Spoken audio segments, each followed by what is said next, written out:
is CO's PT today, and it is a tab, and that's to get us ready for something which I will explain in more depth throughout the rest of this video. Morning, mate. Hey, boy, full of morale. Morale. Huh? Whoever said morale was low in the battalion?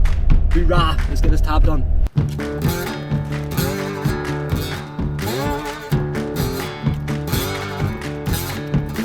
Keep it tight.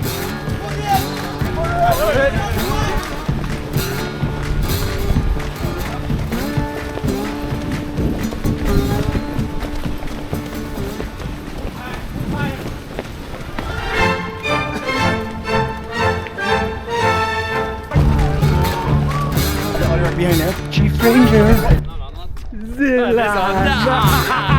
Everyone's trying to catch Mr. McKibben.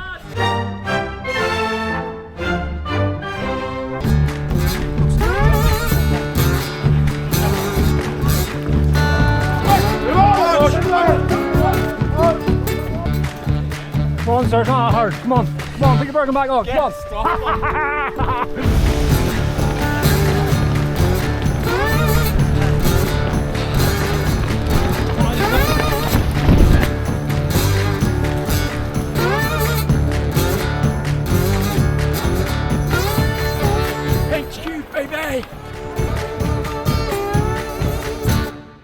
Thanks for that stuff. No problem, buddy.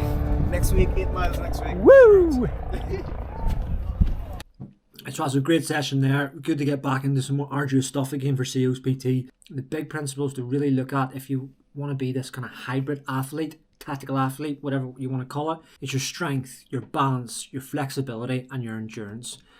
All them tied up into a nice training program will help you stay injury free and strong to do the tests and the job that we need to be doing. We're going to head back in soon and we'll talk a little bit more about these sort of changes and what's going on in the battalion as it's directly affecting me personally and my platoon.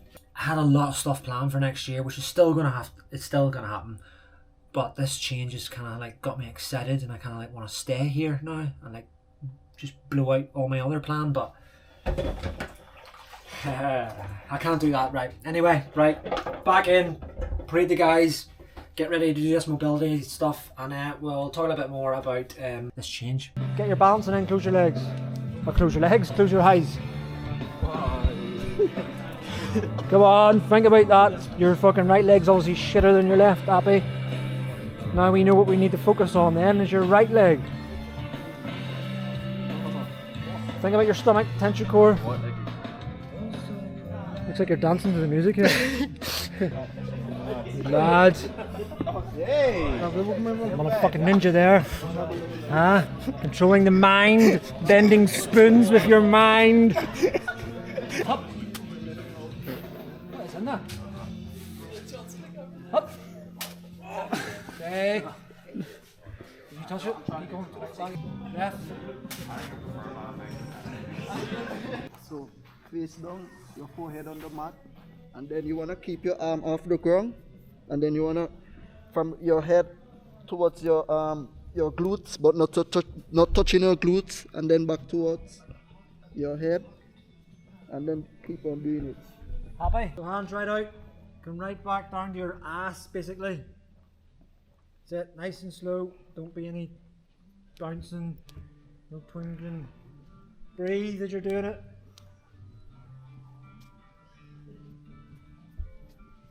Fly free, Tora. You're gliding across that sky. This is a cool jumper. This is from Lumina, which are also really cool. Really great brand, really good people behind the brand. However, this is their own jumper, and I was reading this part, quite cool. I like it, but it also had me start to think about the brief that we've had about changing role and what's going on here, and this little bit here makes a lot of sense to me. Paid to read is going to help me explain a little bit more on what I think the whole system looks like, which I think this whole new role could potentially look like. Let me explain a bit more. So my battalion's had a little bit of a change. I'm going to go really into basics now. You've got three sort of rifle companies. Them three rifle companies are going to mirror image each other. Each company, let's look at one company, is going to have 2 strike platoons and then a recce platoon, a mobile recce platoon, and then all sort of different assets in there. So then that ranger company can then be deployed as a company group anywhere where it needs to go. Predominantly either with 2 power, 3 power, or the Gurkhas, because that's the 3 other infantry battalions within 16 Air Assault Brigade. You get held at high readiness. We will then go do the business with them. As really as basic I can explain it, we sort of fight the battle, own the space in between the main force and Pathfinders. Simple as I can go without going into really specific detail, but that is really cool. That is something you're going to be really interested in if you do end up coming here. The few differences that are going to happen if you're wanting to come here are, we are not airborne forces, so we do not do P company, so we need to have something else to enable our troops to make sure that we can assess them, to make sure they're ready for high readiness operations. High readiness operations mean you're going to deploy at a moment's notice to a country which is not the same kind of climate to what you're normally used to, and it means you're going straight into the thick of it straight away. So there's no acclimatization, there's no arriving there, doing a handover and takeover, all the rest of it we had luxury of in past operations. That's not what for short deployments, fast, quick deployments are. So that's why you have to have some sort of assessment / test set in place to ensure that a soldier is capable both conceptually, so mentally, and physically to achieve that task if it comes to it. And if you do think mobility in your mind, you start to think like tanks and big lorry drivers and all that kind of stuff. No, these are fast, agile, impact vehicles. You move across around at speed. Think e-bikes, think all this kind of future stuff. You need to be fit as well, so don't just think big fat guy with a big burger, you're going to be driving behind the wheel of a big truck. That is not the flipping case. We are the mobile part to get around at speed, but you need to be very, very fit, because you will be out on the ground for long periods of time. So the fitter you are, the more robust you're going to be, and your body can take a lot more battering living out in the elements for longer periods of times, and you can think and problem solve a lot quicker the fitter you are. Fit, strong, ethos, this is looking good. Strength, flexibility, balance and endurance. Fall in 4 and you'll have 0 dramas. See you in the next one.